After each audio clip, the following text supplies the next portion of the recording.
कुछ दिन पहले हमने देखा कि जब हैदराबाद में तेज़ बारिश हुई, वहाँ पर अच्छा खासा सनती नुकसान हुआ, मईशत को बड़ा उससे नुकसान पहुँचा। और उसके बाद हमने देखा कि अब अगस्त का महीना शुरू हुआ, तो अगस्त का महीना कराची में वैसे ही मौसम के एतबार से हर बार ख़तरनाक भी साबित हुआ है और अक्सर बहुत तेज़ बारिशें इसमें 13-14 अगस्त के दरमियान में रहती हैं।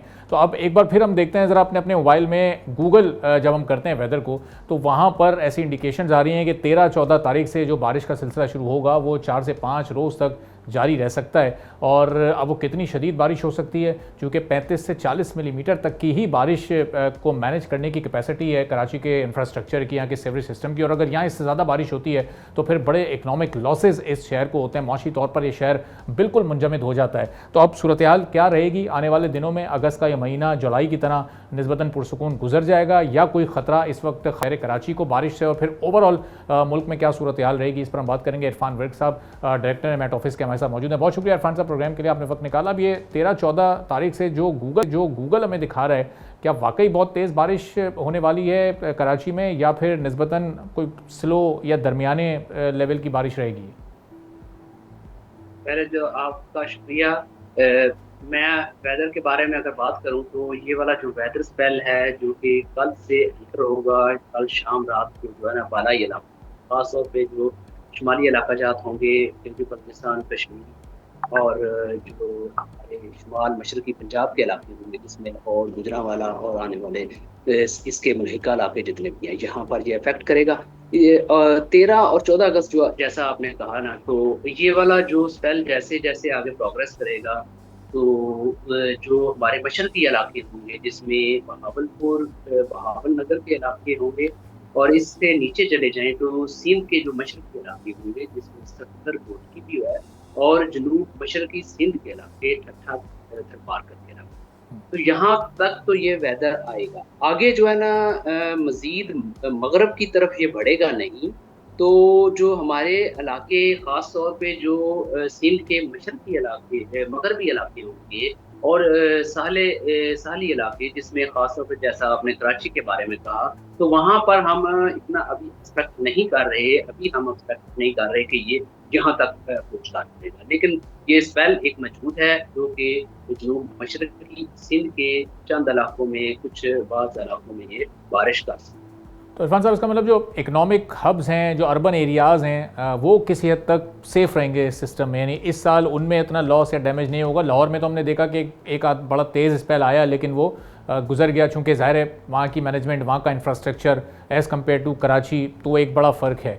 लेकिन शहर क़ायद इसका मतलब कि खासी हद तक महफूज रहेगा, कोई बड़ा मौशी नुकसान नहीं होगा, जिस तरह 2020 या उसके बाद 1-2 सालों में हमने देखा कि वो एक हफ्ते तक जो शहर की सूरत हाल रही, शहर बंद रहा। तो इस साल इस तरह की कोई एक्सपेक्टेशन नहीं है? देखिए, अभी फ़िलवक़्त मानसून जो है ना वो अभी जारी है।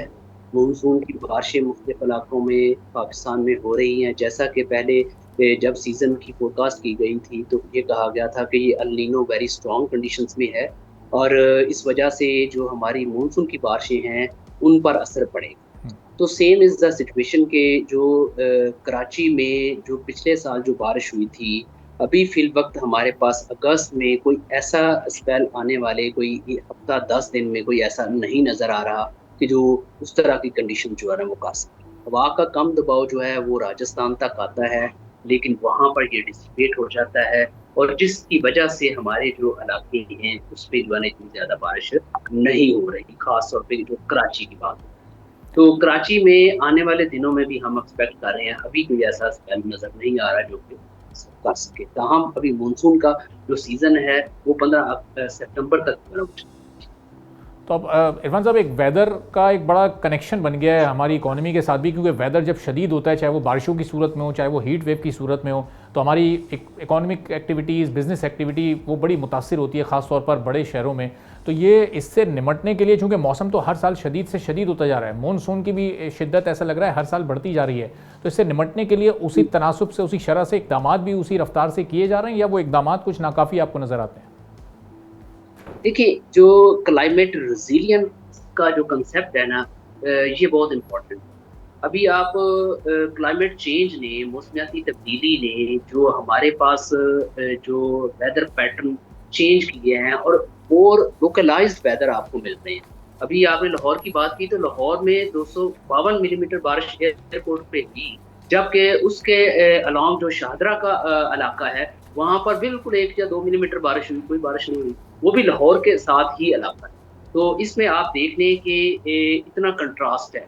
तो ये लोकलाइज़्ड जो आपके पास बारिशें आएँगी, ये पहले भी कहा गया था कि इस बार मानसून में आपको लोकलाइज़्ड जो बारिशें वो मिलेंगी। ये अब इसके लिए आपको करना क्या है? इसके लिए क्लाइमेट रेज़िलियंस की तरफ जाना पड़ेगा। आपको उसको उन चीज़ों को अडॉप्ट करना पड़ेगा। आप इंफ्रास्ट्रक्चर ऐसा डेवलप करें। आप जो हाउसिंग हमारी जो है एक्टिविटीज़, वो इस तरह की करें, घर ऐसे बनाएँ, ये चीज़ें जो है ना वो इंफ्रास्ट्रक्चर ऐसा हो, जिसमें जो है इकोनॉमी को कम से कम नुकसान हो। क्योंकि ये आपके पास मौसमियाती तब्दीली, क्योंकि ये सिर्फ़ पाकिस्तान में नहीं है। हुँ। ये आप देखें, अभी आपने देखा कि जो जो यूरोप में जो है ना हीट वेव जो है ना इतनी स्ट्रॉन्गली जो आई इस सीज़न में। हुँ। इसी तरह जो है ना मुख्तलिफ इलाकों में अमेरिका की तरफ चले जाए तो वहाँ पर स्ट्रॉन्ग जो है ना एक्सट्रीम वेदर इवेंट्स आए हैं। तो इस तरह की चीज़ें जो है ना वो आपको जो है ना क्लाइमेट चेंज के सिनेरियो में ये चीज़ जो है ना वो मिलेगी।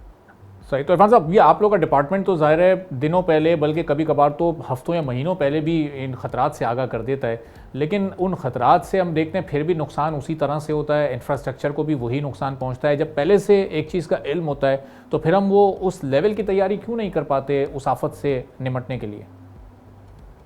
देखिए, कोई भी जो है मजमूई तौर पे मिल बैठ के और कलेक्टिवली एक्टिविटी करनी पड़ती है कि सारे जो लोग हैं वो कलेक्टिवली काम करें, ठीक है ना? इसी तरह जब एक हम एडवाइजरी निकालते हैं या कोई अलर्ट ऐसा आता है या कोई, ज़ाहिर बात है ये एक वेदर फेनोमेना होता है, क्योंकि ये हमने नेचर को प्रेडिक्ट करना है, इसमें प्लस माइनस जो है ना वो हो जाता है।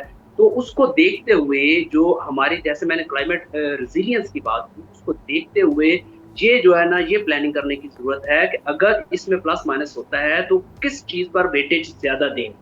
तो उसी को आप जो है ना वो करना पड़ेगा, और ये आने वाले वक़्त में भी जो है ना वो इस चीज़ को देखना पड़ेगा। सब्सक्राइब करें और बेल दबाएं ताकि कोई खबर रह न जाए।